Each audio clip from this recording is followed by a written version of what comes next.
सबसे बड़े लोकतांत्रिक बहस के शो देश की बहस में मैं दीपक चौरसिया अपने तमाम मेहमानों का, अपने तमाम दर्शकों का और अपने घरों से जुड़ रहे मेरे पैनलिस्ट साथियों का हार्दिक वंदन करता हूं, अभिनंदन करता हूं, नमस्कार करता हूं। आप जानते हैं देश की बहस इकलौता बहस का शो है जो दर्शकों की राय के आधार पर चलता है। दर्शक ये तय करते हैं कि किस मुद्दे पर बहस होगी और दर्शक ही अपने घरों से जुड़कर बहस की दशा और दिशा को आगे बढ़ाते हैं। आज पब्लिक का मंच में हमारे साथ जुड़ेंगी स्नेहा मिश्रा ग्रेटर नोएडा से, अभिषेक शर्मा दिल्ली से, सुशील शर्मा गाजियाबाद से, अभय सिंह पुणे से। इन चारों से हम बात करेंगे और उन महत्वपूर्ण पॉइंट्स पर बात करेंगे जब बहस की दशा और दिशा को और धार दे रहा हूं। लेकिन सबसे पहले देख लेते हैं कौन सा विषय आपने चुना है। विषय कोरोना महामारी से जुड़ा हुआ है। कोरोना महामारी में भी एक बहुत बड़ी बात हुई जब पूरे देश में कोरोना की केस कम हो रहे थे, लोग घरों में थे, आंशिक तौर पर बाजार खोले जा रहे थे, तब सबसे ज्यादा पॉजिटिविटी वाले राज्य केरल में बकरी ईद के लिए बाजार खोल दिए गए। केरल में कोरोना के नए कहर का जिम्मेदार कौन है? क्या बकरी ईद का ये खोला गया लॉकडाउन जिम्मेदार नहीं है? जिसी पर बहस होगी। 70% लोगों ने वोट देकर इसे देश की बहस का मुद्दा बनाना चाहा है। अब मैं तफसील से बता दूं हुआ क्या। हुआ ये कि बकरी ईद आई और केरल में मुस्लिम तुष्टिकरण लेफ्ट पार्टियां करती रही हैं, ये किसी से छिपा नहीं है। ऐसे में उनको लगा कि भाई बकरी ईद आ रहा है, इसीलिए बकरी ईद में लोगों को छूट दी जाए, वो बाहर निकले। हालांकि कई बातें कह गई, सोशल डिस्टेंसिंग होगी, बाकी सब चीजें होगी, अब जो सैनिटाइजर का इस्तेमाल होगा, मास्क लगाना होगा। लेकिन अगर भीड़ बेकाबू हो जाए, अगर एक अनार 100 बीमार वाली हालत हो जाए तो क्या महामारी को संक्रमित किया जा सकता है? एक ऐसे वक्त जब केरल में तीसरी लहर दस्तक दे रही है, केरल सरकार का फैसला कितना उचित है। आज आप देखिए आंकड़ों के हिसाब से अब केरल में पूरे देश के 50% कोरोना संक्रमित लोगों के आंकड़े हैं। क्या केरल सरकार ने गलती की, हाँ या नहीं? इसी पर बहस होगी। लेकिन सबसे पहले देख लेते हैं क्या गलतियां हुई केरल सरकार से। पिछले 24 घंटे में केरल में कोरोना का नया कहर तेजी से बढ़ रहा है। चिंता की बात यह है कि देश भर के मामलों में अकेले केरल से ही 50% मामले आ रहे हैं। नाजुक हालात को भांपते हुए केंद्र सरकार ने 6 सदस्यीय टीम केरल भेजी है, जबकि बीजेपी ने केरल में बढ़ रहे कोरोना के केस को लेकर विपक्षियों पर जमकर निशाना साधा है। मुझे तकलीफ हो रही है कहते हुए कि आज कोई भी ऐसा पॉलिटिकल पार्टी नहीं है बीजेपी को छोड़कर जो केरल के इस परिस्थिति पर चिंता व्यक्त करे और जो केरल को और हमारे तथाकथित लिबरल पॉलिटिशियंस को जो तुष्टीकरण की आड़ पर अपने आप को लिबरल कहते हैं उनको आईना दिखाने का काम करे। केरल में पिछले 20 दिनों में सबसे ज्यादा केस 24 घंटे के भीतर सामने आए हैं, जिसके बाद केरल में 2 दिन का लॉकडाउन लगाने का फैसला लिया गया है।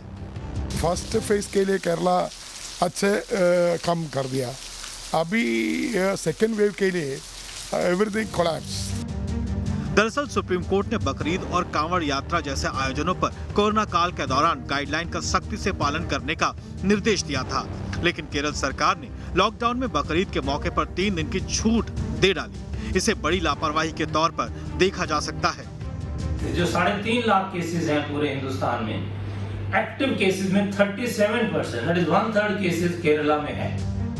केंद्र सरकार तीसरी लहर को रोकने के प्लान और वैक्सीन अभियान पर लगातार काम कर रही है। अब तक 45 करोड़ लोगों को कोरोना की वैक्सीन भी दी जा चुकी है, लेकिन सफल वैक्सीन अभियान का डंका बजाने वाली केरल सरकार अपनी लापरवाही से 66% आबादी को कोरोना की गिरफ्त में ले आई है। दिल्ली और यूपी जैसे राज्यों ने भी कोरोना काल के चुनौतीपूर्ण हालात काबू करने में कामयाबी हासिल की, लेकिन केरल सरकार अपने झूठे प्रचार में जुटी रही। देश की बहस में आज चर्चा है तो क्या माना जाए खास मौके पर छूट देना कोरोना के नए काल को बुलावा देने जैसा है? तो सबसे पहले देख लेते हैं देश की बहस में हमारा आज का सवाल क्या है। आज का सवाल इसी से जुड़ा हुआ है, हमारी और आपकी लापरवाही से जुड़ा हुआ है, सरकारों की वोट बैंक पॉलिटिक्स से जुड़ा हुआ है, राजनीतिक दलों के अलग अलग आकलन के साथ जुड़ा हुआ है। जल्दी से ग्राफिक के जरिए आज का सवाल हम आपको बता देते हैं। आज का सवाल है, देखिए जल्दी से, क्योंकि महामारी हिंदू मुस्लिम धर्म देखकर हमला नहीं करती। कोई हिंदू है, बौद्ध है, सिख है, ईसाई है, पारसी है, क्रिश्चियन है, नहीं देखती है। क्या केरल में कोरोना के मामले तुष्टीकरण की राजनीति ने बढ़ाए? यस और नो में जवाब दे सकते हैं। आपको जवाब देने का तरीका पता है, आप हमारी वेबसाइट पर जा सकते हैं, आप हमारे मोबाइल ऐप को डाउनलोड कर सकते हैं, आप हमारे ट्विटर हैंडल पर जा सकते हैं और आप हमारे फेसबुक पेज पर भी वोट कर सकते हैं। कार्यक्रम के बारे में कोई राय है, सुझाव है या शो में शामिल होना चाहते हैं तो आप जल्दी से हमें 9711002266 पर एक व्हाट्सएप भेज दें। एक बड़े पहल को इंट्रोड्यूस करता हूं। मेरे साथ डॉक्टर एम वली हैं। एम वली जाने माने फिजिशियन हैं, जाने माने डॉक्टर हैं, भारत के महामहिम राष्ट्रपति के डॉक्टर रह चुके हैं। गोपाल कृष्ण अग्रवाल साहब हैं, भारतीय जनता पार्टी के राष्ट्रीय प्रवक्ता हैं। मेरे साथ अवधेश कुमार हैं। अवधेश कुमार जी वरिष्ठ पत्रकार हैं। मेरे साथ विवेक श्रीवास्तव जी हैं, लेफ्ट के नेता हैं। तहसीन पूनावाला हैं जो कि राजनीतिक विश्लेषक है, कांग्रेस की तरफ झुकाव रखते हैं। लेकिन डॉक्टर वली, मैं सबसे पहले आपके पास आना चाहूंगा। केरल सरकार का एक कदम विशुद्ध और विशुद्ध मूर्खता। देखिए, बहुत बड़ी कहीं ना कहीं कुछ गलती हुई है जो आंकड़े सामने आए हैं। अब उन आंकड़ों को जस्टिफाई करने की बहुत सी चीजें हैं, बहुत से तरीके हैं। उसमें सबसे बड़ी बात जो वहाँ कही जा रही है कि उन्होंने टेस्ट ज्यादा किए हैं, उनका नेशनल एवरेज टेस्ट का अच्छा है, उनका टीकाकरण अच्छा है, उनकी टोटल पॉजिटिविटी रेट ज्यादा है। तो ज्यादा तो है ना। तो ये सब चीजें जो नजर आ रही हैं उसमें कहीं ना कहीं एक आप प्रोग्राम करते हैं तो उसका कुछ मकसद होता है। तो कहीं ना कहीं कुछ तो चीज हुई है ऐसी जिससे ये संख्या एकदम बढ़ गई और दिखाई दे रही है। एक चीज जो दिखाई दे रही है उसके बारे में हमको चिंतन करना है, मनन करना है, कारण का पता लगाना है, सोचना है गलती कहाँ हुई है और क्यों हुई है। और हमको याद है जब ये बकरीद का फेस्टिवल आया था तो सुप्रीम कोर्ट ने जब संज्ञान लिया था तो शायद वीकेंड था और तीसरे दिन शायद वो ऑर्डर हुआ था, तो ये लेट हो गया था उसमें भी। तो ये जो हमको इस समय हर स्टेट में हर बंदे को, हर भारतीय को इस बात का ख्याल रखना है कहीं मेरी वजह से तो ये आंकड़े ना बढ़ जा रहे हों। तो ये वहाँ केरला में जो आपने कहा है कि गड़बड़ तो हुई है, देखिए वहाँ वैक्सीनेशन अच्छा है, ये बात अलग बात है। अब मेरी जो बात है, बहुत मैं ईमानदारी से विश्लेषण करता हूँ हर चीज का, अनबाइस्ड जो मेरा असेसमेंट है वो ये है कि लगातार पिछले 3 दिनों से केसेस बढ़े हैं। तो हमको एकजुट होके विदाउट पॉलिटिक्स ये देखना पड़ेगा कि गलती कहाँ हुई। ये ईद का त्योहार हम इसको छोटी ईद कहते हैं और ये बहुत ज्यादा इम्पोर्टेंट नहीं होता। और मैंने आपके ही प्रोग्राम में कहा भी था कि कुर्बानी की ईद है, इसमें हमें अपनी उमंग की, अपने खर्चे की, अपनी तफरीह की, बाहर निकलने की, सैरो तफरीह की, सब चीज की कुर्बानी की प्रेरणा है। तो ये अगर इस वजह से हुआ है, जो कि पता चल जाएगा, भारत सरकार ने टीम भी भेजी है, तो वो कुर्बानी की जो एन स्पिरिट है उसके मुआफिक नहीं है।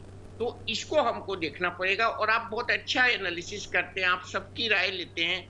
मैं ये कहूंगा यहाँ पे स्प्रेड तो स्लोअर है लेकिन संख्या बड़ी है। केरला जैसे प्रदेश में एक बात और है सर, ये कहूंगा कि ये लार्ज संख्या बढ़ी और यही चिंता का विषय है। और यहीं से दूसरी लहर आई थी डॉक्टर वली, इससे इनकार नहीं किया जा सकता। दूसरी लहर की शुरुआत केरल से हुई थी, इससे इनकार नहीं किया जा सकता। सबसे पहले चलता हूं अवधेश कुमार जी, ये तुष्टीकरण की राजनीति का सबसे शानदार उदाहरण कि एक तरफ तो कांवड़ यात्रा के लिए आप पिटीशन लगा दें, लेकिन पिछले रास्ते से आप बकरी ईद में लॉकडाउन खोलना शुरू कर दें उस राज्य में जहां पर सबसे ज्यादा संक्रमण है।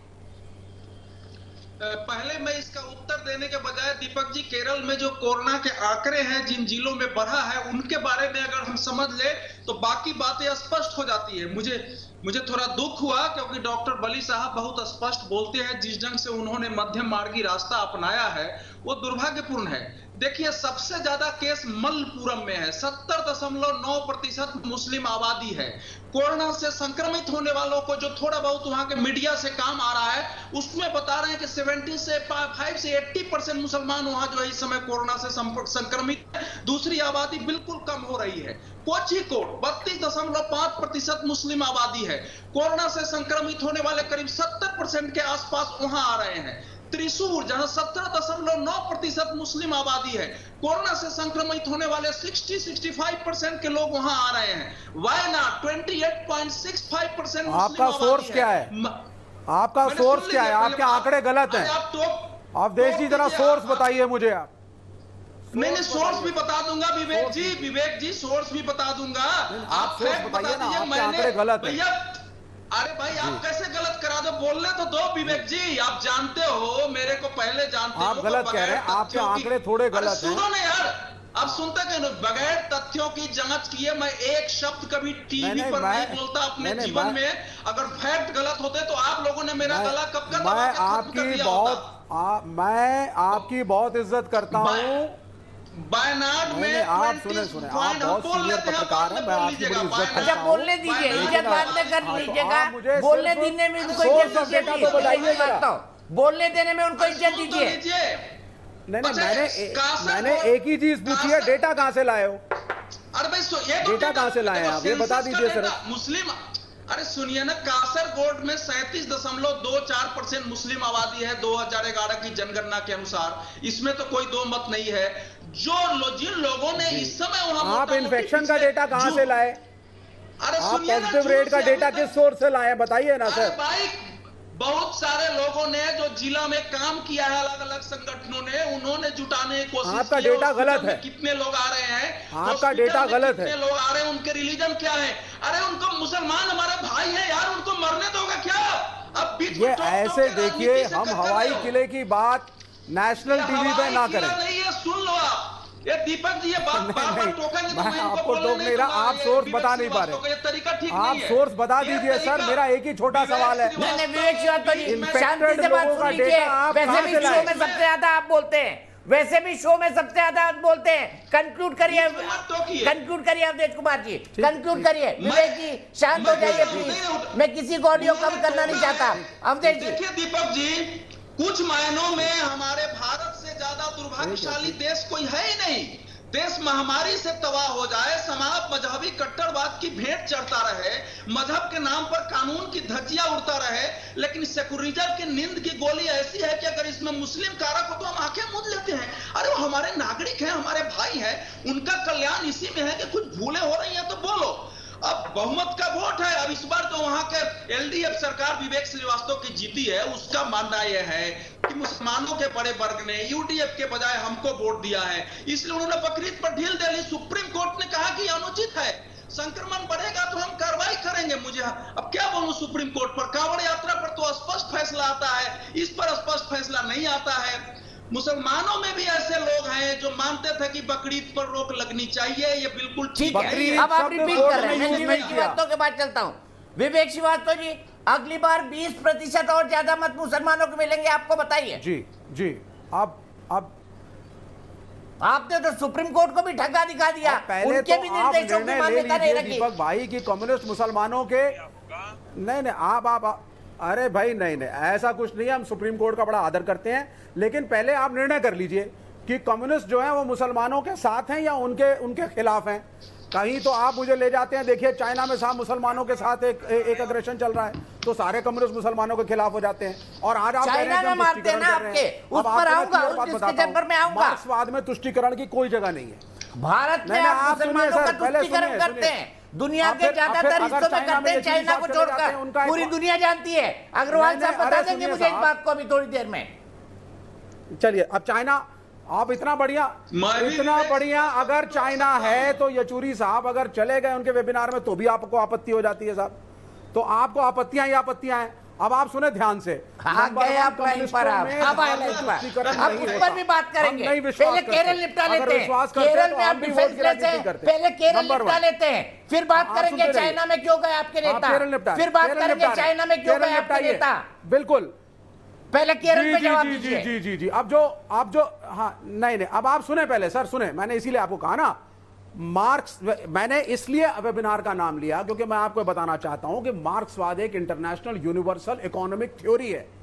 दास कैपिटल एक इकोनॉमिक पुस्तक है जिसको हम सारे मान करके अपने अपने देशों में चाहते हैं कि वहां पे सोशलिज्म आए और गरीबों को और अमीरों के बीच की जो खाई है वो कम हो, अमीर से लो गरीब को दो, ये फंडा है। उसमें धर्म की कोई जगह नहीं है, चाहे हिंदुइज्म हो, इस्लाम हो, क्रिश्चियनिटी हो, हम नहीं मानते, हम अपने देश को मानते हैं। अरे तो फिर बकरीद पर काय को लॉकडाउन में ढील दिया, नंबर 2 बकरीद पर क्यों लॉकडाउन में ढील दिया भाई? रक्षाबंधन में भी दे दो, रक्षाबंधन में भी दे दो, रक्षाबंधन में भी हिंदू व्यापारी की हालत खराब होगी, रक्षाबंधन में भी ढील दे दो। सुनिए, अरे हाँ हाँ, बोल दो, बिल्कुल देंगे, घोषणा आप कर सुनिए तो दो, पहले। रक्षाबंधन में भी डील दूंगा। बिल्कुल देंगे, आप सुनते जाइए। पूरे देश के अंदर सुनिए तो पहले अरे बात हाँ हाँ, पलट रहे हैं आप। रक्षाबंधन में भी दे देंगे, सुनिए आप। डंके और की मैं चोट आपके पर साथ बोलिए कि मिलकर के देगी, पटाखे भी रक्षाबंधन फोड़ूंगा, पर डील दी जिससे जाएगी। pollution बोलिए। और आप सेटिस्फाइड हो। आप सुने पहले। नहीं, हाँ तो सुन लिए। अरे भाई सुन लीजिए, इतनी उत्तेजना ठीक नहीं दीपक जी, सुनिए आप एक सेकंड। मैं सिर्फ ये कहना चाहता हूं, ये डिसीजन एक इकोनॉमिक डिसीजन था, इसका बकरी ईद से कोई लेना देना नहीं। हमने वहां खड़े होकर के झुंड में बकरे नहीं कटवाए हैं, ना बकरी ईद में कोई इंटरेस्ट हमारा, साफ साफ टीवी पे बोल रहा हूं। हमारा इंटरेस्ट था कि कोरोना की वजह से तस्वीरें दिखाइए सर, तस्वीरें दिखाइए, क्या हालत थी वहां की सड़कों की, तस्वीरें दिखाइए। अब बोलने दीजिए सर, आप पहले रोकिए मत। सुप्रीम कोर्ट की पीठ नहीं, बाकी देश में दुकानदारों के बुरे हाल नहीं है, सिर्फ केरल में। शॉपिंग के लिए वाला के पास चलूंगा और उसके बाद सरकार की तरफ से चाहिए। इसलिए गोपाल कृष्ण अग्रवाल तहसील बताइए, सुप्रीम कोर्ट ने कहा था शिकायत आएगी तो मैं केरल सरकार के खिलाफ एक्शन लूंगा। क्या आप जाएंगे सुप्रीम कोर्ट? बताइए, आप तो जाते रहते हैं सुप्रीम कोर्ट, जाएंगे केरल सरकार के खिलाफ की गलत किया इन्होंने? देखिए केसेस बढ़ गए। जी, मैंने आपके शो पे पहले भी इस टॉपिक पर कहा है कि केरल की सरकार बिल्कुल गलत कर रही है। और ये चीज़ मैं आपके दर्शकों को बता दूं कि मेरी मम्मी एक मुसलमान है, लेकिन ये फेस्टिवल करने की कोई ज़रूरत, इसके लिए रिलैक्सेशन देने की कोई ज़रूरत, कोई आवश्यकता नहीं थी।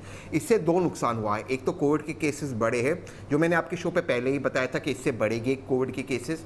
और दूसरी बात ये है कि इससे पोलराइजेशन हो चुका है, जिसका सीधा सीधा फ़ायदा भारतीय जनता पार्टी को होता है। और मैं हमेशा कहता हूँ, लेफ्ट की जो राजनीति है वो सीधा सीधा फ़ायदा भारतीय जनता पार्टी को पहुँचाती है। कांग्रेस एक मिडिल पार्टी है, लेफ्ट इस तरह की राजनीति करती है और भाजपा राइट की राजनीति करती है, और इन दोनों के बीच भारत पीछे जा रहा है। तो लेफ्ट से हमें दूरी बनानी है, ठीक उसी तरह जैसे भारतीय जनता पार्टी से हमें दूर रहना है। दूसरी चीज, आपके शो पे आदरणीय पत्रकार जी कह रहे थे कि उनके पास डेटा है, डेटा का सोर्स विवेक जी ने उनको बिल्कुल 2004 से 2009 में दूरी बनाई थी कि सरकार बना ली थी? उनकी हर इकोनॉमिक पॉलिसीज को मान लिया था? बिल्कुल नहीं बनाई थी दूरी। और उन्होंने न्यूक्लियर डील पर सरकार गिराने की 2004 में लेफ्ट से सरकार नहीं बनाई थी, कर दिया है। सोमनाथ और मैं ये चैटर्जी आपके अध्यक्ष नहीं चैनल पे थे। कहता हूँ, और मैंने ये बात सुनिए, ये बात मैं सर मेरी बात सुन लीजिए। मैं आपके चैनल पे भी कहता हूँ, ये बात मैंने सभी को कहा है, कांग्रेस के वरिष्ठ नेताओं में। और केरल में कांग्रेस की हार की वजह आपने लेफ्ट के साथ गठबंधन किया वेस्ट बंगाल में। अगर कांग्रेस को 2024 में यूनियन गवर्नमेंट बनानी है, जो मैं मानता हूं बना सकते हैं, और आदरणीय राहुल जी या प्रियंका जी प्रधानमंत्री बन सकते हैं, तो लेफ्ट से दूरी आपको बनानी होगी, क्योंकि देश लेफ्ट को रिजेक्ट कर रहा है। लेकिन लेफ्ट से जितना खतरनाक राइट है। अब आपके शो पे जो पत्रकार भाई साहब है, उनकी मैं बहुत इज्जत करता हूं, मैं उनसे प्रश्न पूछना चाहता हूं। विवेक जी बिल्कुल सही कह रहे हैं, आपके पास धर्म के बेस पर आंकड़े कैसा है, कितने मुसलमान कोविड से पीड़ित है? क्योंकि लव अग्रवाल, मैं उनको कोट कर रहा हूं, और आपके भी पत्रकार जाते हैं लव अग्रवाल के प्रेस कॉन्फ्रेंस पे। लव अग्रवाल का स्टेटमेंट है, we do not segregate data of Covid cases, positive Covid cases based on religion. मतलब हम धर्म के आधार पर कोविड की 19 केसेस को आज तक सेग्रीगेट नहीं किया। ये भारत की ऑफिशियल पॉलिसी है। ये पॉलिसी कब चेंज हुई? आपके आंकड़े के सोर्स आप विवेक जी और न्यूज नेशन पे बता दीजिए, क्योंकि आप एक बहुत वरिष्ठ पत्रकार है और आप झूठ नहीं बोल रहे। तो आप आंकड़े बता लीजिए, वरना माफी मांगिए। मैं बोलूं दीपक जी? अवधेश जी बताइए। अवधेश जी, आंकड़े का सोर्स, यहां वहां की बातें नहीं, आंकड़े बताइए कहां से आए, कितने प्रतिशत मुसलमान इन्फेक्टेड है? नहीं, ऐसा है। अब तहसीन पुलनवाला मेरी इज्जत करते हैं नहीं करते वो मेरा मायने नहीं है। सरकार का ऑफिशियल एक्सपोर्ट्स पर्सन मैं नहीं हूं, सरकार उसको सेग्रीगेट नहीं करेगी। लेकिन जिन लोगों ने वहां, मैं इसका सोर्स कोई गवर्नमेंट का सोर्स तो है नहीं कि आपको बता दूं, लेकिन जिन लोगों ने स्टडी किया है, 2 दिनों से मैंने संपर्क किया कि भाई ये देखो कि किसमें पढ़ रहे हैं, अगर वाकई बकरीद के नाम पर है तो थोड़े डाटा दो हमको। और मुझे मिला है कौन है वो लोग, कौन सी संस्था है, कुछ तो बोलिए। अस्पतालों में नाम देख करके कुछ लोगों ने ये देखा है कि कहां कैसे केसेज आए हैं, नाम है, संस्था का नाम बता दीजिए जिसने आपको डेटा दिया है। काम किया है। नहीं, आपके पास क्या डाटा है कि नहीं है? ये आप दीपक जी, डाटा को टोक रहे हो। दीपक जी, ये सब कुछ भी नहीं है, ये आपके आंकड़े गलत हैं सर, आपके आंकड़े गलत हैं। ठीक है, मैं सीधे अग्रवाल जी के पास चलता हूं। अग्रवाल जी मुझे बताइए, केरल सरकार ने जो किया, वो कह रहे धर्म उनके लिए अफीम है, लेकिन इसी अफीम को चाट कर बार बार वो सरकार बनाते हैं। और अगर केरल में जो बकरीद पर उन्होंने किया तुष्टीकरण नहीं था तो और क्या था? देखिए दीपक जी, सबसे पहली बात कि आज हमें यह यहाँ से स्टैब्लिश होकर करना चाहिए और जाना चाहिए, सबको यहाँ पे पैनलिस्ट को एग्री होना चाहिए कि केरला इस वक्त तीसरी वेव के लिए एक एपिसेंटर बन के देश के लिए चिंता का विषय है। इस पे तो एग्री होते हैं। अब उसके बाद उसके लिए रीजन सर हम तो मान लेंगे, पहले केरला सरकार तो माने, ये लेफ्ट वाले लोग तो माने जो बकरीद पर छूट दे रहे हैं। प्रदेश में धांधली कर रखी है। नहीं सुनो, सबसे पहली बात ये है कम से कम डेटा सच्चाई से सामने आ रहा है। यूपी की नदियां भरेंगी अभी। आपने तब पूछूंगा इन्हें गोपाल कृष्ण अग्रवाल से कि क्या सच्चाई है। आज कह रहे हैं यूपी में एक दिन में 30 केस आते हैं, 40 केस आते हैं। विवेक जी सबके बीच में नहीं, प्लीज सबके बीच में नहीं, आपको पूरा मौका मिलता है। विवेक जी इतना सम्मान रखिए, कार्यक्रम का इतना सम्मान रखिए। गोपाल जी आप बोलिए। मैं उनसे प्रश्न पूछा है मैंने। हाँ, पहली बात है आज हम केरला की चिंता कर रहे हैं। केरला हमारे देश जवाब देंगे और केरला की जनता अगर रोज इतनी ज्यादा परेशान हो रही है, 22,000 से ऊपर केस आ रहे हैं। आप देखिए टोटल भारत में 4,31,000 डेटा की बात करें, मैं डेटा देता हूं गोपाल भाई, 4,31,000 केस पूरे भारत में है। उसमें आप गारंटी दीजिए कि सिर्फ 40 केस हैं। सुन लो विवेक जी, सुन लो, दूसरों की सुना करो। 1,50,000 केस केरला में है तो भारतीय जनता पार्टी और उसके प्रवक्ता जिम्मेदार होंगे। अरे आप जिम्मेदार होंगे कल अगर यूपी में नदियां बह गई, भर गई लाशों से। हाँ ठीक है, क्योंकि आप 24 करोड़ यूपी के लिए तो उत्तर प्रदेश की आबादी, केरला के लिए उसकी टेस्टिंग 3.5 करोड़ के केरल की टेस्टिंग के बराबर है। यूपी के लिए हम जिम्मेदार होंगे, यूपी के लिए हम केरला की टेस्टिंग और यूपी की टेस्टिंग बराबर है, परसों भी रहेंगे। अब सुन लो, आप जिम्मेदार होंगे ना। आपकी टेस्टिंग और हमारी टेस्टिंग की संख्या बराबर है। हमारे केरल की आबादी 3.5 करोड़, आपके यूपी की आबादी 24 करोड़, और आप कह रहे हैं ऑल इज वेल। और पहले की तरह जैसे अप्रैल में हुआ था फिर ऑल इज वेल होगा। में 4 लाख आप तैयार नहीं है। केरल की सरकार तैयार है, केरल की सरकार तैयार हो रही है। बहुत हमारा सबसे अच्छा मुझे एक दर्शक के पास जाना है। आप एक ही आर्गुमेंट बार बोले जा रहे हैं। विवेक श्रीवास्तव जी आपको शांत होना पड़ेगा। आने के बाद में फिर अग्रवाल जी के पास जाऊंगा, उन्होंने अपना तर्क रखा ही नहीं है। उससे पहले स्नेह मिश्र, मेरी एक दर्शक जुड़ गई है ग्रेटर नोएडा से। स्नेह क्या कहेंगी, क्या बकरीद पर छूट दी जानी चाहिए थी? बहुत बहुत धन्यवाद सर। मैं ये कहना चाहूंगी कि आज के दिन में अगर देखा जाए आज का आंकड़ा तो 43,000 लगभग नए केसेस सामने आए हैं, जिसमें से 50% मामले सिर्फ केरल से आ रहे हैं। तो अगर ये नए मामले सामने आ रहे हैं तो इसका जिम्मेदार केरल सरकार ही होगा, क्योंकि बकरीद के समय में छूट देना बिल्कुल लाजमी नहीं था। बकरीद के समय में हाँ त्योहार है माना जा रहा है, पर कितने लोगों की जानें भी जा रही हैं, कितने नए केसेस सामने आ रहे हैं, तो उस समय छूट देना, अनलॉक करना बिल्कुल भी लाजमी नहीं था। फिलहाल राज्य सरकार जो है वो वीकेंड लॉकडाउन की बात कर रही है और सख्ती के साथ मामलों को कवर करने की कोशिश कर रही है, पर इसकी जिम्मेदारी कौन ले रहा है? ठीक है, मैं सीधे आप ही की बात को लेकर चलता हूं अग्रवाल जी के पास। अग्रवाल जी मुझे बताइए, जान बड़ी या त्योहार, जान बड़ी या बकरीद का त्योहार?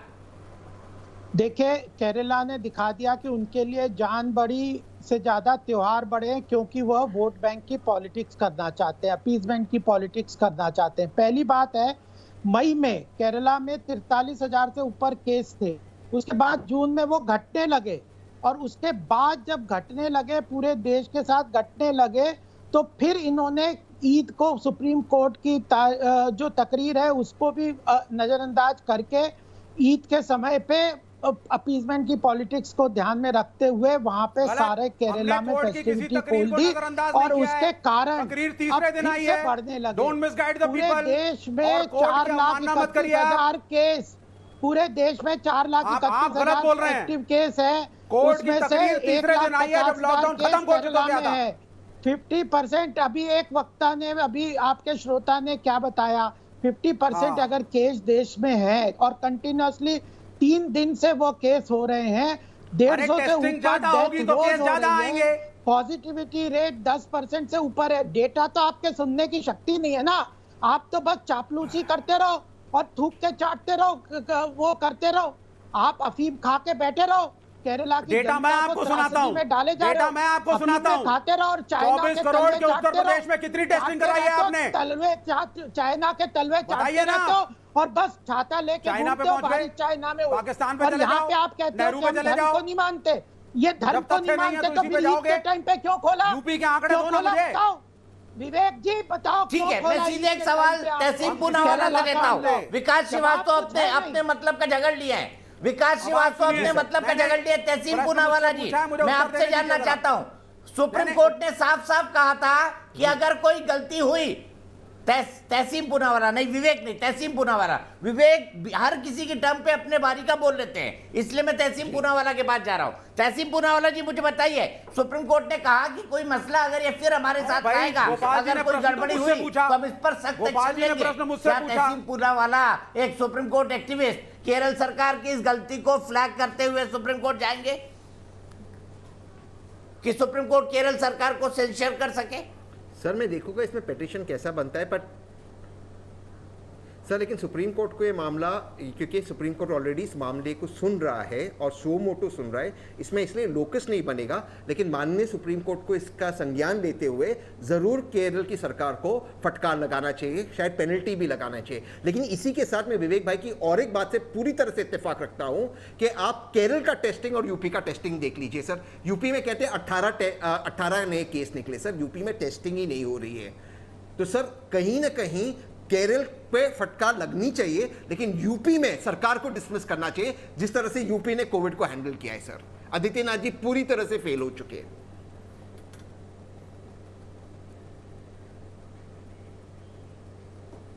3-4 करोड़ पॉपुलेशन वहां की क्या है, और वहां पे केस आ रहे हैं 1.5 लाख एक्टिव केस है। पूरे देश में 4,31,000 है। केरला एक दूध का धुला निकला हुआ है आपके सामने। ओ महाराज जी, ऐसी भाई, आप टेस्टिंग कुछ आपने तो उत्तर डेटा प्रदेश पे में कराई ही विश्वास नहीं रखा है। करो, कुछ तो। इस कोविड के चक्कर में योगी अच्छा, साहब की तो आप सर, उसी की केरला- तरह रहे थे। केरला जनता दूध का धुला इसलिए है बड़ी क्योंकि मुश्किल मेरे से हिसाब योगी से साहब केरला ने सेक्युलर है। आपके बीजेपी में ही अपनी कुर्सी बचाई है। अरे तो क्या राजस्थान तो आपका है, राजस्थान का अरे सर मेरी बात सुनिए, बात सेकुलर और नॉन सेकुलर की नहीं है, बात है ऑनेस्टी से टेस्टिंग कौन करवा रहा है। मैं कह रहा हूं केरला ऑनेस्ट है, ऑनेस्ट है, वो प्रॉब्लम को हेड ऑन लेता है। ये छुपा छुपी का खेल खेलते हैं। अरे अगर केस है तो है, और हम केस से लड़ेंगे और हम लोगों को बचाएंगे, ये हमारा तरीका है। इनका तरीका क्या है? डेटा छुपाओ, मीडिया से सच को छुपाओ, कम केसेस बताओ, फ्रॉड करो। ठीक है, क्या डाटा छुप रहा है और क्या डाटा नहीं छुप रहा है? चलिए इस पर एक नए पर्सपेक्टिव के लिए लेकर चलते हैं, नए पर्सपेक्टिव के लिए लेकर चलते हैं अवधेश कुमार जी के पास। अवधेश कुमार जी, क्या उत्तर प्रदेश को केरला से कंपेयर किया जा सकता है? बताइए लॉजिकली, जनसंख्या के हिसाब से। देखिए, पहली बात ये तो दुर्भाग्यपूर्ण होगा कि जिस राज्य में सबसे ज्यादा केस आ रहे हैं, केस आने के कुछ स्पष्ट कारण हैं, उसको हम उत्तर प्रदेश नहीं किसी राज्य से कंपेयर नहीं कर सकते हैं। केरल देश का सबसे ज्यादा साक्षर प्रदेश है, कम्युनिस्ट जो है वहां प्रगतिशील माने जाते हैं। टेस्टिंग है, उनको बकरीद की कराई छूट से- नहीं है। अरे बीच में क्यों टोकते हो यार आप? विवेक जी थोड़ा सुन तो लो ना, आपकी भी बात कर रहा हूं ना, सुनेंगे तो आपको जवाब देने में बनेगा। देखिए ऐसा है, अरे सुन तो लीजिए, आप और टोकते हैं, सुन लीजिए, आपको अच्छा लगेगा जवाब देने में। देखिए मैं हिंदू मुसलमान के परिप्रेक्ष्य में नहीं बोल रहा हूं, लेकिन हिंदू अगर छठ पूजा में भीड़ करेंगे तो मैं बोलूंगा। उसी प्रकार से अगर हमारे मुसलमान लोगों ने बकरीद के अवसर पर ये काम किया है और आपकी सरकार ने छूट दी है तो आलोचना करेंगे। उत्तर प्रदेश सरकार ने किसी धार्मिक अवसर के पर किसी को छूट नहीं दी है कोरोना के काल में, चाहे वो कांवड़ यात्री हो, चाहे वो मंदिर के दर्शन करने वाले हो, चाहे वो छठ हो, किसी अवसर पर नहीं दिया है, बकरीद पर भी कराई। बहुत अच्छा बोले किया है। तो इस मामले में आप योगी आदित्यनाथ सरकार की तुलना केरला सरकार से नहीं कर सकते हैं। आपने बहुत अच्छा बोला। दूसरी बात की देखिए, आपने बहुत अच्छा बोला। दूसरी बात आपने बहुत सही बोला। मैं आपकी लॉजिक को एंडोर्स करता हूं सर, मैं एंडोर्स कर रहा हूं आपकी लॉजिक को, लेकिन योगी नहीं मैं तो एंडोर्स कर रहा हूं आपकी बात को। काल में जिस ढंग से 60 जिलों का दौरा किया, अस्पतालों में गया, वैसा मैंने पिनारी विजयन जी को नहीं देखा है। और आप लोग जिस समय चुनाव चल रहा था, आपके यहाँ फरवरी में 5,000 केस रोज थे, पिनारी विजयन कोरोना से संक्रमित हो गए थे। उस समय आप लोगों ने आवाज नहीं उठाई कि चुनाव प्रचार नहीं हो, लेकिन पश्चिम बंगाल में आपने आवाज उठा दी। वैसे ही इस समय आपको भूल स्वीकार करनी चाहिए। भूल स्वीकार हमने करने कहा से था व्यक्ति छोटा नहीं होता है कि हमसे भूल हुई है, इसको रेक्टिफाई करेंगे, बहुत अच्छी और बात। तब आप दूसरे की आलोचना करते तो चलता है। उत्तर प्रदेश इस समय मोटा मोटी कोरोना से के महामारी से पीड़ित नहीं है, किसी स्तर से मुक्त है। अगर सरकार ढकना भी चाहेगी तो जिले जिले से पता चल जाता है कहां हो रहा है। इसलिए आप केरला से संक्रमित मत करिए। देश में पहला कोरोना का केस केरला में आया था और उसके बाद देश में फैला था, तो कहीं ऐसा न हो कि तीसरी लहर जो है वो केरला से फैल जाए। आपके केरला भारत में नहीं है क्या? नहीं है, दुनिया में है। अरे भाई दुनिया में है। कोरोना की तीसरी लहर तो केरल और महाराष्ट्र से आ रही है। पूरा डाटा इस बात को इंडिकेट कर रहा है। और क्या इसके चलते एहतियात के कोई कदम नहीं उठाए जाएंगे केरल सरकार के द्वारा, महाराष्ट्र सरकार के द्वारा? बताइए विवेक श्रीवास्तव जी। भाई जो भी, अब आप सुन लीजिए, मुझे बोलने दे। अवधेश जी आपने बहुत अच्छा बोला, मैं आपकी बात का समर्थन करता हूं, एंडोर्स करता हूं कि हमारे मुल्क में चाहे केरला हो चाहे यूपी, कहीं भी धर्म की बात नहीं होनी चाहिए। आपने बोला कि आप धर्म की बात नहीं कर रहे हैं। अगर हिंदुओं का कोई त्योहार होता आप उसके भी खिलाफ बोलते। मैं आपके फेवर में हूं। आपने बिल्कुल सही बोला। सुने, आपने बिल्कुल सही बोला अवधेश कुमार जी, लेकिन आप बात को समझे। हम बकरीद का समर्थन नहीं कर रहे थे, हमने शॉपिंग के लिए छूट दी थी, एक इकोनॉमिक एक्टिविटी के लिए छूट दी थी। नहीं दोगे, ये पहली बात समझिए। दूसरी बात, आप स्टैटिस्टिकल आंकड़ों को ना दिए। हिंदू मेजॉरिटी में है, आप 85% है। आपके एक त्योहार में जितने लोग सम्मिलित होते हैं और मैन टू मैन कॉन्टैक्ट होता है, आप उसको 3 दिन की शॉपिंग बात सुननी जाएगी। नहीं कर एक के ऊपर एक नहीं, प्लीज। मैं आऊंगा अग्रवाल साहब आपके पास। पहले चुप कर, पहले दूसरों के बीच में बोलना बंद करे, दूसरों को बुलवा लो, लास्ट में इनकी बारी आएगी। अगर दूसरों के बीच में इन्हें बोलना बंद किया तब फिर इन्हें बोलने दिया जाएगा। ये कोई तरीका है कि आप दूसरों को किसी को बोलने ना दो?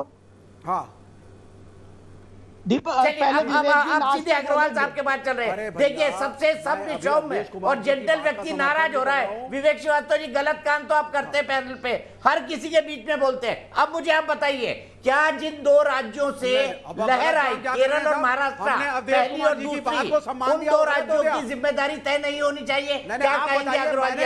और अब तीसरी लहर भी बिल्कुल सही बात है। देखिए, पहली जो सेकंड वेव का एपिसेंटर अगर हम देखें तो दिल्ली और महाराष्ट्र था, और इन दोनों राज्यों ने पूरी तरह से कोताही बरती थी। और जिसका देश की में इतनी बड़ी जो त्रासदी का हुआ, उसका खामियाजा महाराष्ट्र और जो दिल्ली का एपिसेंटर था। अब तीसरी वेव का पूरी तरह से आज हमें चिंता करनी चाहिए, उसका एपिसेंटर केरल हो रहा है। और वहां की सरकार की बात को एक्सेप्ट नहीं कर रही, ये बड़ी बात है। अगर आपने गलती की है, बिल्कुल अवधेश जी ने सही कहा कि अगर आपसे गलती हुई है, आपकी स्वास्थ्य सेवाओं का स्टेट में अच्छा है, तरीका है, तो आप उसको एपिसेंटर को कंट्रोल करिए। आप एक्सेप्ट करिए कि हमसे गलती हो गई है, हमने धर्म के आधार पर राजनीति करते हुए कोरोना की जो त्रासदी है उसको अपने प्रदेश के लोगों की चिंता किए बगैर, हमने उन अपने प्रदेश के लोगों की चिंता किए बगैर यह काम किया। इसके लिए माफी मांगनी चाहिए। और कम से कम अब जो 6 लोगों को केंद्र सरकार ने भेजा है केरला को चिंता करते हुए, केंद्र सरकार ने उनके साथ पूरा सहयोग करे, तुरंत जो करेक्टिव मेजर्स लेने हैं, सोशल डिस्टेंसिंग लेने हैं, उत्तर प्रदेश बिहार संभाल लो, गंगा फिर भर जाएगी लाशों से। बात को छोड़ पिछली बार बिहार वालों ने उत्तर प्रदेश में भेज दी थी लाशें वापस, इस बार कहां भेजोगे? करोगे विवेक जी? अगर आपने बोलने नहीं दिया तो मैं भी नहीं बोलने दूंगा। आप ही चुप रहो। अभी जब मुझसे प्रश्न है तो मेरा जवाब सुन लो। अगर नहीं आपने बीच में बोलते रहे तो मैं गंगा की लाशों की बात करिए। और आप कह कैसे रहे हैं कि एपिसेंटर महाराष्ट्र और दिल्ली है? फिर आप बोल के देखना। फिर आपने गंगा की लाशों का वर्णन किया। अरे आपको आप उसके उत्तर दे दीजिए मुझे, मैं नहीं बोलूंगा। आप जैसे लोगों को बहुत देखा हुआ। आप मेरे प्रश्न का उत्तर दीजिए, मैं चुप हो जाऊंगा। उत्तर प्रदेश में जो गंगा भर गई थी लाशों से, विषय को रखना नहीं प्रधानमंत्री जो कहते थे बात खत्म कर ले तभी तो सवाल पूछेंगे ना विवेक श्रीवास्तव। जब वो अपनी बात खत्म कर ले तभी तो सवाल पूछेंगे ना। सेंटर केरला बनेगा। सुनिए ना विवेक श्रीवास्तव जी, अग्रवाल जी अपनी बात खत्म कर ले तभी सवाल पूछिए। सवाल मैंने पूछ लिया और वो उत्तर नहीं दे पाएंगे। सवाल पूछ लिया और दर्शकों ने सवाल समझ लिया उत्तर इनके पास है नहीं। फिर पूछ लेना, हमारे पास बहुत वक्त है, फिर पूछ लेना, नागवाल जी कंक्लूड करिए। पूछ लीजिए। और अगर प्रधानमंत्री गंगा में पूजा करते हैं तो इतनी लाशें फिर आएंगी तो क्या होगा? कि विवेक जी, कहीं तो ब्रेक लगा दिया करो। अनुराग भदौरिया की आत्मा आपके अंदर भी घुस गई है। आप एग्री करेंगे मेरे साथ? अनुराग भदौरिया की आत्मा विवेक श्रीवास्तव में प्रवेश कर चुकी है। 3-4 मिनट नहीं। माननीय मेरे प्रिय मित्र गोपाल जी, खूब बोलिए, मैं नहीं बोल रहा, 2-3 मिनट जम के बोलिए। ना जनता का भला कर पाएंगे। इस तरह आप करेंगे तो अपना ही नाम खराब करेंगे, अपना भी नुकसान करेंगे। देखिए, एक शालीनता होती है, सभ्य समाज में रहते हो, सभ्यता का परिचय दो। आपको पूरा समय दे रहे हैं दीपक जी, और कह रहे हैं समय खूब है, आप अपनी बारी में खूब बोलिए ना, खूब चिल्लाइए, खूब बोलिए, गालियां दीजिए, उत्तर प्रदेश को दीजिए, मध्य प्रदेश को दीजिए, मोदी जी को दीजिए, आपको किसने रोका है? लेकिन जब केरला की बात हो रही है, हम केरला के आंकड़े बता रहे हैं, यूपी में है तो दिल दुखता है थोड़ा। एक्सेप्ट करिए। आप पहली बात बताइए, अभी भी रनिंग कमेंट्री जारी है, मैं कुछ नहीं बोल रहा हूँ, लेकिन मैं गाली भी नहीं दे रहा हूँ, अभी भी रनिंग कमेंट्री जारी है। सर अब रुक जाइए, मैं दोनों को रोक रहा हूँ। मेरे एक दर्शक बहुत देर से इंतजार कर रही है, अभिषेक शर्मा दिल्ली से। अभिषेक जी बताइए, अभिषेक जी बताइए, आप क्या कहेंगे तीसरी लहर के बारे में? Thank you sir. सबसे पहले मैं आपको क्लियर करूंगा। सबसे पहले सर मैं अपना एक आज के आंकड़ों के बारे में बोलना चाहूंगा कि जो भारत में जो टोटल केसेस आ रहे हैं वो 42,971 केसेस आए हुए हैं, और केरल के जो केस हैं वो 22,129 केस लमसम आए हुए हैं। तो इस तरीके से देखा जाए तो केरल में जो केसेस आए हुए हैं वो 50% जो आज भारत के जो टोटल केस है उसके हिसाब से है। और मैं एक छोटा सा पॉइंट रखना चाहूंगा। आज से 4 दिन पहले मैं डिबेट शो देख रहा था, इसी का डिबेट शो में देख रहा था, उसमें बहस चल रही थी। कांग्रेस के एक प्रवक्ता बोल रहे थे कि अपना जो हम 3 दिन का जो अपना सुविधा दे रहे हैं खोलने की, जो केरल में लॉकडाउन दे रहे हैं, अनलॉक कर रहे हैं, उसमें जो बिजनेस व्यापारी है उनको प्रॉफिट होगा। पर मुझे किसी तरीके से कोई प्रॉफिट नजर नहीं आया, इसमें सिर्फ और केरल का नुकसान ही नजर आया है। और हालांकि हम सब जानते हैं कि काफी सरकारें जिन्होंने सारे धर्म के त्योहारों पर पाबंदियां लगा रखी है, जैसे छत्तीसगढ़ की उसमें अपना कांवड़ियों पे बैन वो लगा दी है, पाबंदियां लगा दी है। पर सुप्रीम कोर्ट के इसको अपने आदेश को केरल सरकार ने खारिज करते हुए ईद पर जो छूट दी थी उसमें केरल की सबसे बड़ी गलती थी, जिसके कारण आज भारत में जितने भी केस आ रहे हैं उसका 50% केस केरल में गिना जा रहा है। ठीक है, बहुत बहुत शुक्रिया अभिषेक, बहुत बहुत शुक्रिया। आपने कहा कि केरल सरकार ने सुप्रीम कोर्ट के निर्देशों का भी पालन नहीं किया। डॉक्टर वली, इससे आगे क्या? ऐसे तो हम उलझते जाएंगे। आप क्या समझाना चाहेंगे एज ए मेडिकल एक्सपर्ट कि जहां पर केसेस बढ़ रहे हैं उन राज्यों को क्या करना चाहिए? मैं तो अभी अग्रवाल साहब की उसी बात को आगे ले जाऊंगा कि भारत सरकार ने इसके संज्ञान लिया है, अपने 6 ऑब्जर्वेशन के लिए लोग भेजे हैं, वो डाटा कलेक्ट करेंगे, केरल का डाटा सामने आएगा, कितने लोगों को वहाँ वैक्सीनेशन हुआ है वो डाटा सामने आएगा, वहाँ जो एक्सटेंडेड टेस्ट हुआ है जिसमें ज़्यादा वैल्यू आती है, टारगेटेड टेस्टिंग जिसको कहते हैं TPR, उसके डाटा आएंगे सामने। तो ये शायद जो बादल है ये एक्चुअली ये इसलिए बादल आ गया है कि ये खतरा बहुत बड़ा नजर आ रहा है, काउंट्स में बहुत डिस्पैरिटी है और कोई आदमी इसको समझाने को तैयार नहीं है कि काउंट्स में इतनी डिस्पैरिटी क्यों है। आप डेथ्स का भी आंकड़ा लाइए और आप ये भी आंकड़ा लाइए कि ये किस बेसिस पे डाटा आ गया इतना बड़ा जबरदस्त। ये एक आई ओपनर है और हम कल को ये ना हो जाए कि केरला बदनाम हो जाए, केरला का त्योहार बदनाम हो जाए। इसका मुझे बहुत, I am a sensitive person and I have served 3 presidents of India and the government and I have always tried लोगों को ये समझाने की कोशिश की है कि आप डेटा को लाके उस पर बात करिए। अभी क्या है ना, सरकार ने जो संज्ञान लिया है और हम सबको एकजुट होकर केरला को बचाने की कोशिश करनी है। ये बात बिल्कुल सही है कि फर्स्ट केस केरला में आया था, अभी तो एक और खतरा केरला को झेलना था, वो अभी बचा हुआ है जीका वायरस का। तो ये सब चीजें जो हैं उसमें वहाँ पे एक बहुत एक्सपेट्रिएट पॉपुलेशन है, केरला में लोगों का मूवमेंट बहुत ज्यादा है, उस पर जो है पाबंदी लगानी पड़ेगी और केरला के लोगों को बहुत फास्ट स्पीड से टीकाकरण करना पड़ेगा। केरला के लोगों को कोविड एडिक्वेट बिहेवियर का पालन कराना पड़ेगा अंडर स्ट्रिक्ट सुपरविजन बिल्कुल स्ट्रिक्ट सुपरविजन, ताकि कल को ये बात ना हो कि भाई ये ऐसा हुआ है। क्योंकि जो आप डाटा दिखा रहे हैं, जो सबको पता चल रहा है, जो हमारे बच्चों को दिख रहा है, उसमें कोई डिबेट का सवाल जब तक पैदा हो ही नहीं सकता जब तक कि उसका हमको एक्सप्लेनेशन ना हो कि ये इतनी बड़ी तादाद कहां से आ गई इतनी छोटी स्टेट में। तो ये इंप्रेशन जो आ रहा है केसेस बढ़ने का, और मैंने आपसे लेकिन अग्रवाल साहब अच्छी तरह कहा था कि 3 दिन पिछले बढ़ा है, तो इसमें वैक्सीनेशन और ट्रैकिंग, टेस्टिंग और जो मोदी जी ने वही 4 T बताए हैं वो इसका आंसर है, और ऑनेस्ट डाटा का एनालिसिस करना इसका आंसर है, और इसके अलावा कोई आंसर नहीं है। दीपक जी, अग्रवाल जी, मुझे आश्चर्य है, मामला सुप्रीम कोर्ट में था। सुप्रीम कोर्ट में मैं एक सवाल पूछता हूं आपसे, केरल सरकार को कम से कम केंद्र सरकार तो लिखकर कह सकती थी कि भाई आपने बकरीद पर जो लॉकडाउन लगाया, वो लॉकडाउन खोला, वो गलत था। ये क्यों नहीं किया सरकार ने? देखिए दीपक, सरकार ने भी संक्रमण बढ़ाने का आमंत्रण दे दिया एक तरीके से, दे भैया आपकी वोट बैंक पॉलिटिक्स आप करिए। नहीं, देखिए ऐसा नहीं है। केंद्र सरकार जब सुप्रीम, ऐसे तो फिर सुप्रीम कोर्ट को भी आप कह सकते हो, सुप्रीम कोर्ट में भी याचिका दायर हुई थी, उसमें भी सुप्रीम कोर्ट ने कहा कि जब घोड़ा अस्तबल से निकल गया, when the horse has gone out of the stable, what is the use now? तो इसलिए अब जो लेट हो गया, इन्होंने डिसीजन लिया, और प्रदेश ये फेडरल स्ट्रक्चर है, कई चीजें फेडरल स्ट्रक्चर के हिसाब से स्टेट गवर्नमेंट को पावर देना चाहिए। मैं एक बात दीपक जी बार बार यहाँ पे आ रही है टेस्टिंग की, मैं एक डेटा जरूर देना चाहता हूँ।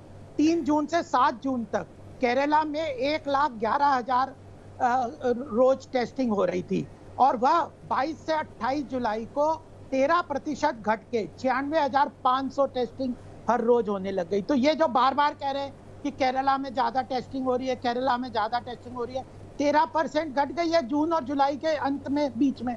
तो ऐसा बात नहीं है कि केवल टेस्टिंग से हो रहा है, पॉजिटिविटी रेट भी ज्यादा हो रही है, पर डे हो रही है।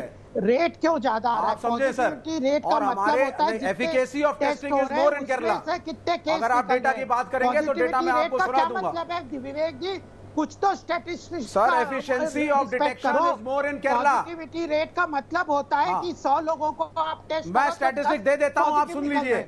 तो आप सुनिए, आप सुनिए, 1 in 6 cases is detected in Kerala, 1 in 33 is detected in other states. Rate और देश का पॉजिटिविटी रेट कम है आपको। रुक जाइए, दोनों रुक जाइए, मेरी बहस का ये विषय नहीं है, ना मेरी बहस का ये मौजूद है। मैंने जो सवाल पूछा था तहसीम, मैंने जो सवाल पूछा था डॉक्टर वली से कि अब आगे क्या, आपने देखा कि दूसरी लहर के दौरान आपकी और आपकी टीम ने कितने लोगों को ऑक्सीजन पहुंचाया, कितने लोगों को दवाइयां पहुंचाई। तीसरी लहर को नियंत्रित करना है तो आप कुछ बनाएंगे सिटीजन चार्टर कि ये करना चाहिए हर व्यक्ति को? जी बिल्कुल, और माननीय प्रधानमंत्री जी ने भी कहा है कि हमें डिस्टेंसिंग पालनी चाहिए और हमें टेस्टिंग करना चाहिए। और इसमें मैं कहना चाहूँगा इस संदर्भ में कि देखिए, अगर केरला में ज़्यादा पॉजिटिव केसेस आ रहे हो, क्योंकि ये डॉक्टर वली साहब या बैठे, positive cases not necessary negative चीज़ है, ये एक अच्छी चीज़ भी है, क्योंकि डेथ रेट केरला का उतना हाई नहीं है परसेंटेज ऑफ केसेस में लेकर जैसे अन्य राज्यों का है, तो ये एक अच्छी चीज़ है। अब इसके कई फैक्टर्स है, मैं केरला के हेल्थ सेक्रेटरी के एफिडेविट्स पढ़ रहा था, इसमें केरला के खुलने के बाद कई लोग जो दूसरे राज्यों से केरला में आते, क्योंकि टूरिज्म बिजनेस बहुत बड़ा है, वो दोबारा केरला लौटा है, इसलिए शायद केसेस बढ़े वगैरह। लेकिन मुद्दे की बात यह है, केरला सरकार को बकरीद पे रिलैक्सेशन नहीं करना चाहिए था, ये गलत था। लेकिन इसमें कोई दो राय नहीं, केरला उत्तर प्रदेश से बेटर परफॉर्म कर रहा है, वो ज्यादा टेस्टिंग कर रहा है, डेथ रेट उत्तर प्रदेश से कम है, और वो आंकड़ों को नहीं छुपा रहा है जो आदित्यनाथ जी कर रहे हैं। अगर सुप्रीम कोर्ट को केरला सरकार तो मेरे हिसाब से आदित्यनाथ जी की सरकार को डिसमिस करना चाहिए। केरला सरकार इतनी अच्छी काम कर रही है तो वायनाड में राहुल गांधी अगली बार आने वाले है ना तहसीम? इतनी अच्छी काम कर रही है केरला सरकार तो वायनाड में राहुल गांधी आने वाले 100% हारेंगे। ये मेरे ट्विटर का पॉइंट हुआ आज का, 100% हारेंगे। तहसीम पूना वाला बोल रहे हैं राहुल गांधी नहीं, कांग्रेस 15 लोकसभा सीट जीतेगी 100%, और 15 लोकसभा सीट भी जीतेगी वहां से। मैंने आपने अभी कहा राहुल गांधी 100% हारेंगे, आपने अभी कहा राहुल गांधी 100% हारेंगे वायनाड से। हारेंगे नहीं, जीतेंगे, जीतेंगे। नो सॉरी, मेरा आप मुझे लगा आपने कहा आएंगे, मेरा मतलब था जीतेंगे। मैं तो हारने का सवाल पूछ रहा हूँ, जवाब आप 100% में जीतने का दे रहे हैं। अच्छा अवधेश जी के पास चलते हैं। अवधेश जी, हारेंगे जीतेंगे अमेठी जाएंगे, तो क्या फिर होगा अभी ये बताइए। स्टेट इलेक्शन क्यों आ रहे? कोई बात नहीं, कोई बात नहीं, इट्स ऑल अबाउट जोक। देखिए दीपक जी, पहले आपके सॉरी, मैंने गलत सुना, जीतेंगे 100%। दो बात में तसीम भाई, एक दो बात में गाना है बड़ा पुराना, ये बात दिल सही की है, बात ये बात जुबान सही पे है कि कहीं केरला आ की ना जाए, टेस्टिंग जो है, हंसते हंसते बात कहीं ना बन जाए। दिल की बात है राहुल सुना ना गांधी आपने गाना? प्रधानमंत्री बन जाए। दिल की बात जुबान पर कभी आ ना जाए, हंसते हंसते बात कहीं ना बढ़ जाए। मेरे अच्छा माहौल बना दिया। मेरे दिल की बात ये मुंगेरी लगा बात है, राहुल राहुल गांधी गांधी मेरे प्रधानमंत्री बन बने जाए। तो बहुत अच्छा करे देश के लिए। बस मैं तो चाहता हूँ विवेक श्रीवास्तव भी प्रधानमंत्री बन जाए। मालूम तो बड़े प्रधानमंत्री बनने के बाद क्या क्या मेहनत करनी पड़ती है। कोई बात नहीं, मैं तो चाहता हूँ विवेक श्रीवास्तव भी बन जाए, तहसीन पूनावाला भी बन जाए, गोपाल अग्रवाल जी भी बन जाए। कम से कम उनको फाइनेंस का एक अच्छा हैंड तो मिलेगा सरकार चलाने के लिए। अवधेश जी, ये लोग बनेंगे तो हम लोग सीधे पहुंच भी तो सकते हैं, फोन पर अपॉइंटमेंट मिल जाएगा कि पहुंच जाएंगे वहां। तो हम तो चाहेंगे कि दोनों बने बारी बारी से। लेकिन विवेक जी के लिए पहले मैं एक अभी गाना मुझे याद आ रहा था कि हमें तो लूट लिया मिलके हुस्न वालों ने, उसी की कुछ पंक्ति है, मैं बोलूंगा फिर अपनी बात कहूंगा। हजार लुट गए नजरों के एक इशारे पर, ये वामपंथी मित्रों के लिए है। हजारों बढ़ गए तूफान बन के धारों पर, न इनके बातों का कुछ ठीक है, न बातों का फसाना होता है इनके हजार रातों का। बहुत हंसी है वैसे तो भोलापन इनका, भरा हुआ है मगर जहर से बदन इनका। ये जिसको काट ले पानी वो पी नहीं सकता, दवा तो क्या है दुआ से भी जी नहीं सकता। तो ये जो है, ये जो स्थिति हमारे वामपंथी मित्रों की है, ये बात सही है कि केरला में टेस्टिंग बेटर है, कई राज्यों से बेटर है, ये भी बात सही है। और बली साहब के लिए एक आंकड़ा वहां के स्वास्थ्य मंत्री ने दिया है, शायद उसका विश्लेषण कर सके। स्वास्थ्य मंत्री ने अभी कहा है कि एक सीरो अध्ययन में पाया गया है कि केरला में 42% आबादी में कोविड के खिलाफ एंटीबॉडी विकसित कर ली गई है, 3 दिन पहले का है। दूसरा उन्होंने कहा है कि हमने 1,87,00,000 टीकाकरण कर दिया है। तीसरी बात उन्होंने कही है कि अभी जहां जहां पढ़ रहे हैं उसमें वायनाड और कासरगोड ऐसी जगह है जहां 45 से ऊपर के लोगों में पहला टीका 75% और दूसरा 25% लग चुका है। लेकिन मैं फिर एक बात कहूंगा जिसमें ये लोग मुझे फिर कहेंगे कि आप सांप्रदायिक हो। दीपक जी, मैं इस समय बिहार में हूं, मैं अपने गांव में था, वहां के पंचायत के मुखिया हमारे मुसलमान हैं। वो आए मुझे कहे कि आप एक अपील करिए, क्योंकि हमारे ही मुस्लिम लोग मेरे कहने पर भी टीका नहीं लगा रहे हैं। सो ये बड़ी विचित्र। दूसरे लोग भी आते थे, मैंने 2-4 फोटो लगाई, हमारे मित्र हैं शकील अंसारी, सबने डाला था कि लगाया जाए। तो मैं फिर इस बात को दोहराऊंगा कि चाहे विवेक जी हो, बली साहब हो, तहसीन भाई हो, सब लोग ये अपील करें कि ये मजहब का मामला नहीं है, ये मुसलमान हिंदू का मामला नहीं है। टीका लगवाएं, क्योंकि देश में दुर्भाग्य से मुसलमानों के एक वर्ग में कट्टरपंथियों ने इतने गलत भाव फैला दिया है कि वो न मास्क लगा रहे हैं न टीका ले रहे हैं, और टीका नहीं लेंगे तो उनकी सुरक्षा नहीं होगी। और इससे केरल भी पीड़ित है, ये फैक्ट यही है। और इस कारण जो है कोरोना जो है प्रकोप बढ़ता है। तो ये एक फैक्ट है केरला और देश के संदर्भ में, जिसमें हम लोगों को एक ब्रेक के लिए रुकता हूं, करके सच्चाई स्वीकार कर, एक ब्रेक के लिए रुकता हूं।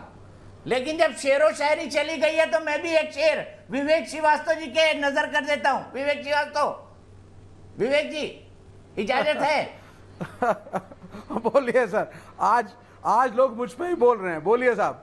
हाँ, बोलिए सर, आपको सब इजाजत है। देखिए कितनी अच्छी बात है। आप मतलब वो क्या बोलते हैं महफिल में, जो जिसके सामने क्षमा रखी जाती है उसको क्या बोलते हैं? मैं भूल भी गया नाम, क्या बोलते हैं? डॉक्टर वली बताएंगे।